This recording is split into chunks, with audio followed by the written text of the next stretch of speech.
আসসালামু আলাইকুম। আজকে বাংলাদেশ এবং শ্রীলঙ্কার মধ্যকার ২য় টেস্ট শুরু হয়েছে।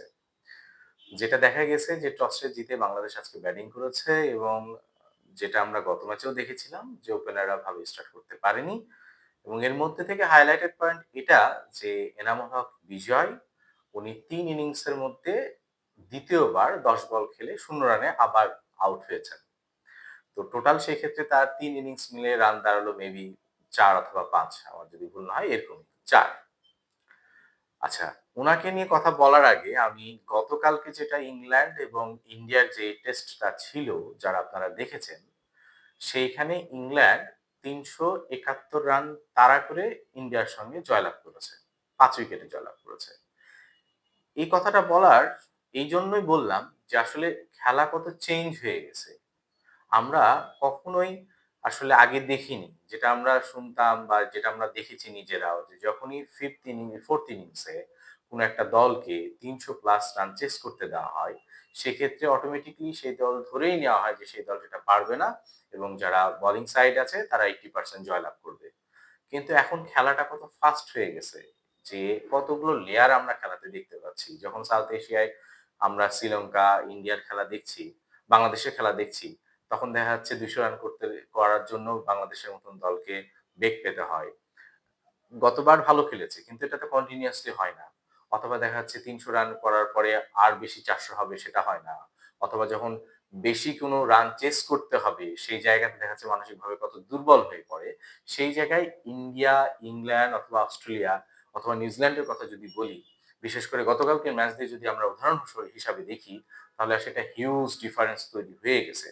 তো সেই জায়গাতে যদি আমাদের মতন দেশকে, বাংলাদেশকে যদি কম্পিট করতে হয় তাহলে কতটা দূর আগাতে হবে সেটা মেন্টালি হোক, সেটা টেকনিক্যালি হোক, এটা আসলে আর বলার কিছু রাখে না।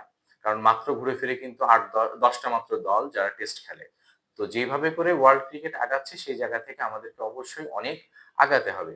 ২য় কথা দেখেন ইংল্যান্ডের সঙ্গে খেলতে যে টিমটা নেমেছে ইন্ডিয়া তারা সবাই কিন্তু ইয়াং। আপনি হচ্ছে জয়সওয়ালের কথা বলেন, Shubman Gill as a captain হিসেবে বলেন বা যারা আছে তো এদের বডি ল্যাঙ্গুয়েজ যদি আপনি দেখেন যে ইংল্যান্ডের মাঠে যে তারা যেইভাবে করে বলা যায় ডমিনেটিং ক্রিকেট খেলে, তো সেটা আসলে বলা যায় মানে কি বলবো? এটা আসলে অ্যাপ্রিশিয়েট করা ছাড়া অন্য কিছু নাই। অন্যদিকে আমাদের দলে যখন কেউ চান্স পায়, তখন আসলে আমরা যখন দেখি যে এক্সপেরিয়েন্স প্লেয়ার হওয়ার পরেও সেই জায়গাটা ক্যাপিটালাইজ করতে পারছে না, এটা আমাদের জন্য অবশ্যই হতাশার। আমি ওই বিজয়ের কথাতে আবার ফিরে আসি। উনি ৩ ম্যাচের মধ্যে ৩ টা ইনিংসের মধ্যে ২ টাতে ০ করেছেন। ১ টাতে ৪ রান করেছেন। এখন কথা হচ্ছে আপনি ক্রিকেট খেলায় আউট হবেন এটাই স্বাভাবিক। বাট আপনি যখন ডোমেস্টিক এ ভালো খেলছেন, ভালো খেলার পর আপনাকে যখন নেওয়া হয় না টিমে, তখন দেখা যাচ্ছে আমরা নিজেরাও বলি অথবা আপনি নিজেও ফ্রাস্ট্রেটেড হয়ে অনেক সময় নিজে বলেন। এটা খুবই স্বাভাবিক। কিন্তু মেইন যেটা পয়েন্ট সেটা হচ্ছে আপনি এটাকে ক্যাপিটালাইজ করতে পারছেন কিনা? আপনি সুযোগটাকে কাজে লাগাতে পারছেন কিনা? এটাই ম্যাটার করে।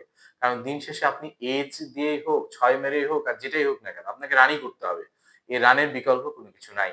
তো সেই জায়গা থেকে আসলে আমরা নিজেরাও হতাশ যে আমরা নিজেরাও আশা করি আমি গতদিনও বলছিলাম যে বিজয়ের মতন একজনকে দরকার আমাদের। কারণ সে একজন অভিজ্ঞতা সম্পন্ন ব্যাটসম্যান। তার আমরা খেলার ধরন দেখেছি, তার ঘরোয়া ক্রিকেটের পারফরম্যান্স দেখেছি।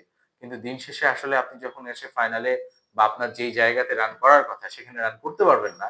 এটা আসলে হতাশা ছাড়া আর কিছুই আমাদের মতন ফ্যানদের কিছু থাকে না। তো আমরা আবার আশা করব যে বাংলাদেশ এই টেস্টেও ভালো করবে এবং নেক্সট যেই ম্যাচ বা ইনিংস মানে 2nd ইনিংস সেখানে আনামুল হক বিজয় একটা ভালো কিছু করবে। সবাইকে অনেক, অনেক ধন্যবাদ। Thank you.